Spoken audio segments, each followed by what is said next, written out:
Occupational, physical, and speech therapy providers are trained in a medical model and require state licensure. The medical model is traditionally implemented in a clinic setting for the purposes of alleviating a medical problem.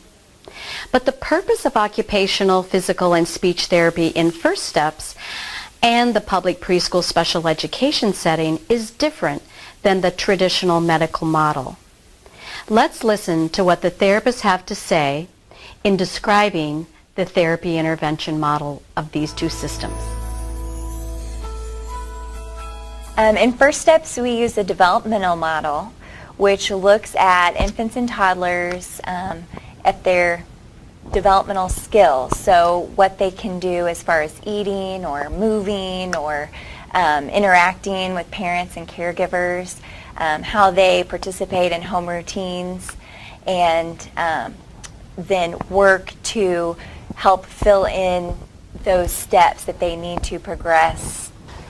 When I provide services to a child, I'm providing that in their home typically, and it's very, very play-based, looking at developmental milestones and maybe why a child, what is keeping a child from meeting their milestones, and how to help the family come up with ideas of activities that they can do with the child to help them achieve the milestones.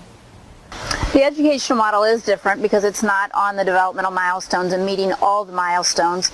It's more based on the how it impairs or how it interferes with their education and how to make them successful in that educational environment. But then different from the home, where you're applying that to home routines, we're applying it to school routines, and how that educationally is affected. So if someone has a coordination difficulty, how does that translate into, you know, stringing beads and playing with puzzles and getting your code on and off? So it's just a different setting because it's a school setting, but those same developmental skills, how they then affect or support or not support a child in the educational setting.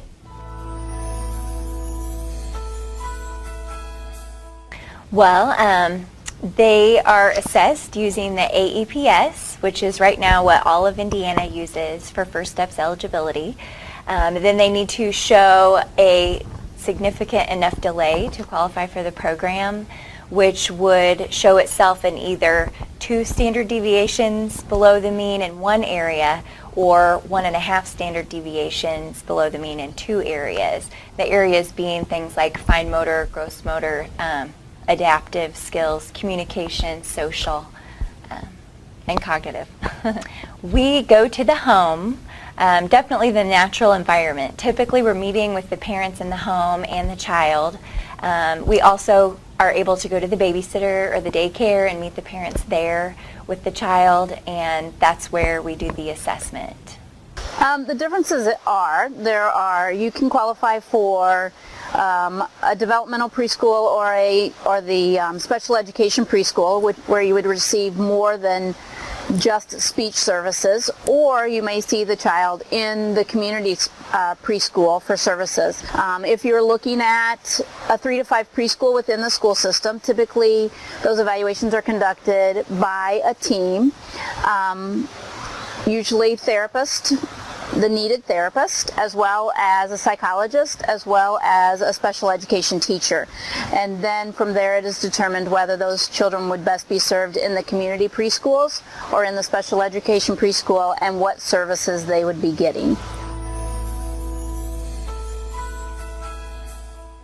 Related Services provides the extra help in their designated area, but they need to have another disability area that they are diagnosed with to receive the related service.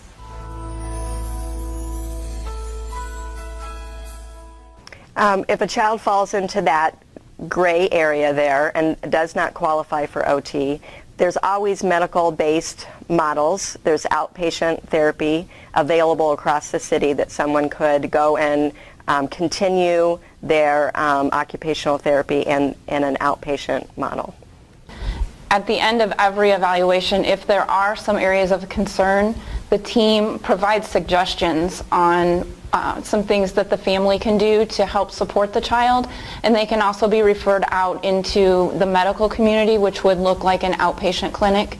But there is an aspect there that clinical opinion can also be used to qualify a child for services.